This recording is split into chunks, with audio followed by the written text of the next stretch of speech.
Parkinson's Foundation. Better lives together. Meteorologist Jennifer Tracci. Weather coverage you can count on. Maura Johnson, tonight we have another life-changing jackpot for you. It's worth an estimated $77.5 million. So get those tickets out. Let's play. That first number up is 42. Followed by the number 59. Tonight we're going to meet Keep On Truckin', who won $50,000 playing Powerball. Now for the rest of those numbers, we've got 37, 19, rounding it out with 36. Your Powerball number tonight, good luck everyone, is 19, and your Power Play multiplier is 2. Let's take a look at those numbers one last time. Remember, there are multiple ways to win. We'll see you back here Monday night. Good night, everyone. We're going through Mother Nature's car wash tomorrow, rinse and repeat, with more showers and storms. I'll have details coming up in your 5 for 6 forecast. Now on News Channel 6 at 11, early voting for the Georgia primary election is over. What voter turnout looked like coming up. Plus, a popular family event is back for another year. We'll take a look at Thunder Over Evans live straight ahead. And a new law going into effect in South Carolina that will keep repeat DUI offenders in check. More on that as your news at 11 starts right now. Live from Television Park, this is WJBF News Channel 6 at 11. And a good Saturday evening to you. I'm Kim Vickers. Thank you so much for joining us. Coverage you can count on begins in Richmond County, where the sheriff's office is investigating 2 deaths. Reports say officers responded to Chase Creek Court in reference to 2 dead bodies. When they arrived, deputies found an adult female and a male infant dead inside the home. No word yet on their identities or causes of death. An autopsy has been scheduled. Advanced voting for the upcoming Georgia primary is over. The last day of it Coming up in your 5 for 6 forecast. Kim? All right, Miller, thank you. The popular annual Thunder Over Evans event took place this evening at Evans Town Center Park, and now it's wrapping up. And that's where we find WJBF News Channel 6's Isabella Moody. Isabella, how was the event? It was a great event with great turnout. Hundreds of people came out to enjoy the spectacle.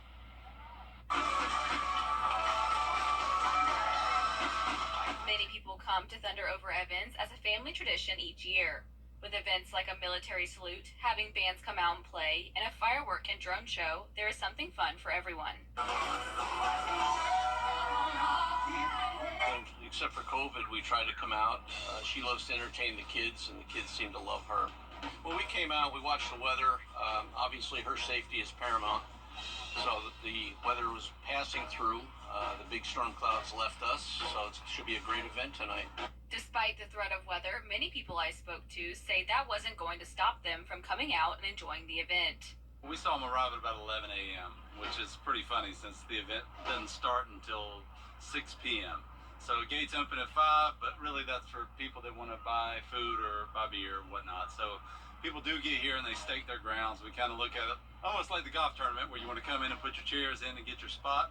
People know what to expect with the loud pyrotechnics and fire bombs. Former veterans also enjoy coming to the event each year to stay connected with their past. So we like to come here. Is Armed Forces Day is nice just to see some of the things that kind of remind us of our past service. And my favorite part is just seeing some of the folks in uniform and retired for a while. So just kind of keeping in touch with the military community.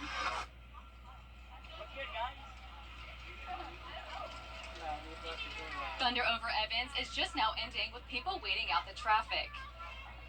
It was a success once again, and many people cannot wait till next year. Live in Evans, Isabel Moody, WJBF News Channel 6. All right, Isabella, thank you so much. Dozens of people started their day off by walking for a good cause.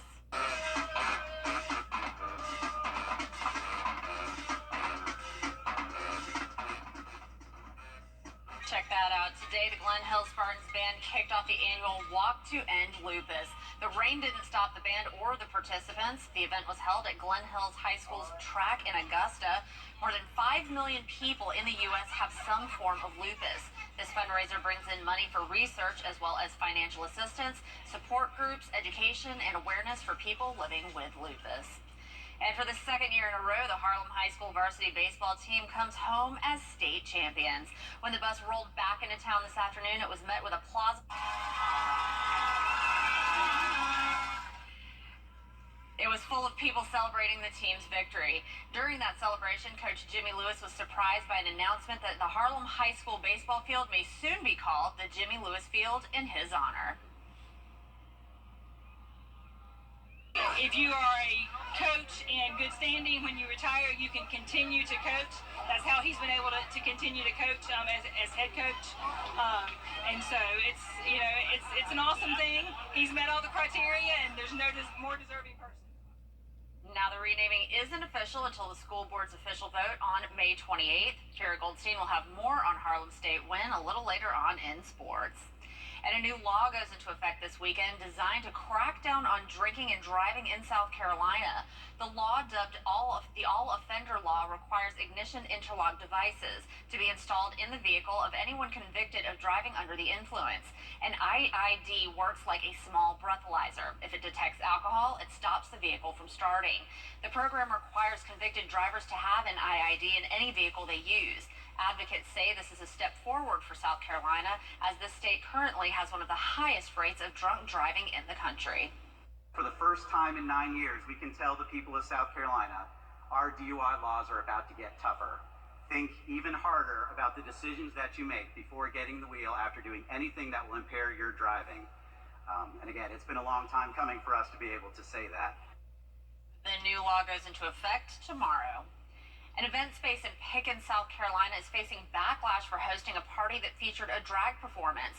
There were calls to stop the event, but the city says it can't intervene. Chloe Salsameda explains. The historic Hampton House 1908 has been hosting weddings and gatherings on their property for several years. Next month, they'll host a luau pride party and drag show. Everyone has the right to have joy and celebration, which is what our venue is here for. Word of the party quickly spread around Pickens, with some people condemning the event online. The Hampton House says they even received hateful phone calls and emails. It's a ticketed event for people who are 21 and older, a private event. And like all of the events that we have at the venue, our goal is to fill our space with joy and love. Justin Kelly tells us he does not support the drag show being held. These are men that have been asked to come to this city by the Hampton House. They're portraying themselves to be witches, they're portraying themselves to be Satanists, and they're trying to corrupt, steal, and sexually materialize the identity of what it means to be a woman. After word spread of the upcoming party, the city of Pickens tells us they received many calls and emails from residents. The city and Chamber of Commerce released a joint statement this week saying, quote, "The city of Pickens cannot regulate or ban a drag show at a private event due to several key principles that protect such activities under the United States Constitution." I'm not the only one that don't agree with this, but we have a right now to voice our opinion. Dalton Sonsby is one of the organizers of the party. He says the event is meant to bring the LGBTQ community together in a safe space. When people hear an event that comes up that's normally associated with big city nightclubs, that's scary. That's something that, people don't necessarily want or expect to crop up in their hometown. But if you were at the last event, you can see that it wasn't about bringing youth into nightlife. The Hampton House says they plan to hire more security for the party. The Pickens Police Department also says that they will be on site as they are for all events at that venue. If you're heading out the door early tomorrow, you'll want that rain jacket and an umbrella. We're talking storms once again. Details coming up in the 5 to 6 forecast. It's one of Georgia's storms. So not a washout is still a week away. We have time to be fine-tune the forecast for you, Kim. Oh, rain. We need it, though. We're about an inch below average for the year. We do. Well, thank you so much, Miller.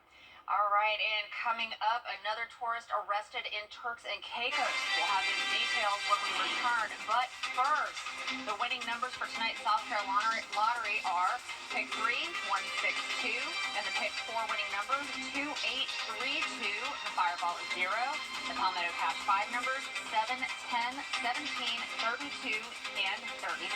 We'll be right back. Only at Brands Mart USA.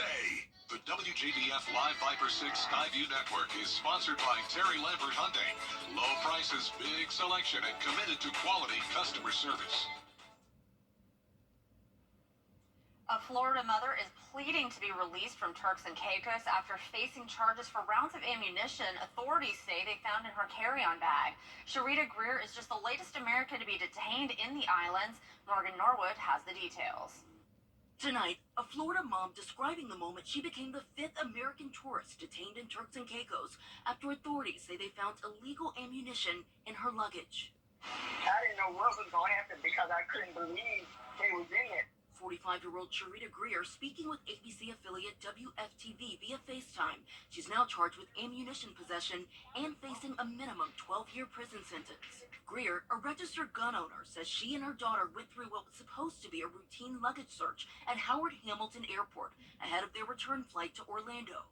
They found 2 rounds in the bottom of my duffel bag carry-on. Greer's daughter immediately released, but Sharita spending a week in jail before posting a $15,000 bail on Friday.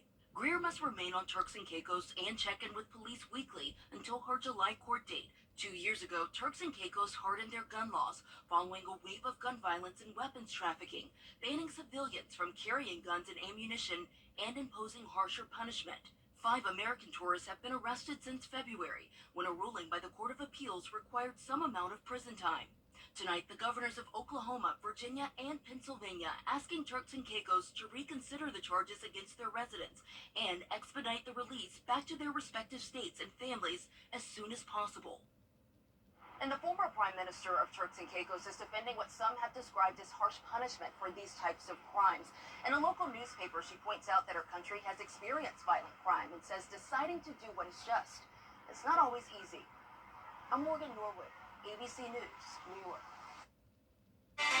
Coming up, the 3rd round of the PGA Championship, and the town of Harlem gathered in the square today to celebrate the Bulldogs state championship win. Kara Goldstein is next with sports. WhenIWasYourAge.com.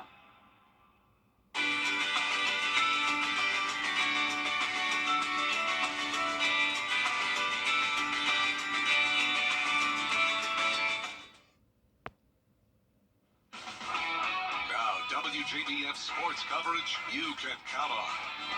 The Harlem Bulldogs baseball team won their 2nd consecutive state championship on Friday, and when they returned home, the entire town was waiting to celebrate them.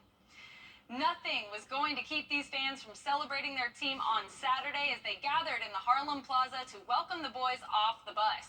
Now, many of these fans traveled to Rome, Georgia as well and got to witness head coach Jimmy Lewis win his 898th game and earn his 7th state title. The house was packed as the Bulldogs got the shutout win in Game 2, 7-0, that sealed their victory over Calvary Day. At the celebration back home, school board member Leanne Meyer said this team deserves all the recognition and more. It's a sense of pride in our whole community that we all come out, that every agency recognizes the hard work that goes in for these boys every year. Rain or shine and, win or defeat, just that the small town pride is overwhelming out here. It's great. A huge congratulations to the Harlem Bulldogs on their 2nd consecutive state title. Meanwhile, Edmund Burke Academy is 1 win away from a state baseball championship of their own. On historic Luther Williams Field in Macon, the Spartans even the best-of-3 championship series with Gatewood on Friday, winning 7-6, and the 2 teams were supposed to meet on Saturday for a decisive Game 3, but due to weather, that game was pushed to Monday at 2 p.m. and moved to Tatnall Square. The Atlanta Braves fell to the Padres 3-1 on Friday in Game 1 of their 4-game series against San Diego. So on Saturday, they look to get back in the win column with Bryce Elder getting the call for Atlanta. But unfortunately, Mother Nature had other plans. The game was postponed due to inclement weather and has been rescheduled for Monday at 6:20 p.m. as part of a split doubleheader along with Monday's originally scheduled game at 12:20 p.m. So between now and then, hopefully the Braves can take the field on Sunday night. It's looking pretty good. If so, first pitch will be at 7:10 p.m. And finally, out on the links in Louisville, it was the third round of the PGA Championship, and Shane Lowry was the story of the day on Saturday as he jumped up over 25 spots into the top 5. He did it by birdieing half the course and shooting a career-low 62, which ties the course record at Valhalla. He is currently at 13 under, so with that, let's get a quick visual of this leaderboard for round 3. In first, we have Xander Schauffele and Colin Morikawa at 15 under. They're one shot ahead of Sahith Theegala, who is in solo third. Then in fourth at 13 under is Shane Lowry, and he's joined by Victor Hovland and Bryson DeChambeau. And finally, Friday's talk of the town, Masters champion Scottie Scheffler is in 24th at 7 under. A much rougher day for him. He shot 2 over, but with one final round to play, anything can happen, and we'll be keeping an eye on the PGA Championship throughout the weekend. And that does it for sports. Gives a whole new meaning to the term starting small. More on a 9-year-old entrepreneur when we come back. At Lionel's Finest in men's clothing. Check this out. At just 9 years old, Dean from Cooper City, Florida, has created his own business called Clean Dean, the pressure machine. Oh my gosh, he's so cute. Dean says his family got a pressure washer, and after cleaning his own walkways, his neighbors joked about doing theirs, and Clean Dean was born. He doesn't have set rates. It's a pay-as-you-wish program, but his dad says that he's learning hard work. Dean says he's just having fun. He can come do mine. My driveway really is doing. I wonder if he traveled up to South Carolina. So awesome. Look at him go. He looks like he's having a great time. There's nothing more like satisfying than pressure washing something and just seeing that. So he probably is just loving it, and that's good to do when the weather's nice outside. Yeah, tomorrow, unfortunately, I wouldn't do any pressure washing because we have Mother Nature's own showers tomorrow with storms. No severe weather, but, of course, be ready to head indoors when thunder roars. All right, looking forward to that. Nope, that's our report for now. Thank you so much for watching, and be sure to join Charm Cabbage Stock for Good Morning Augusta tomorrow. Have a good night.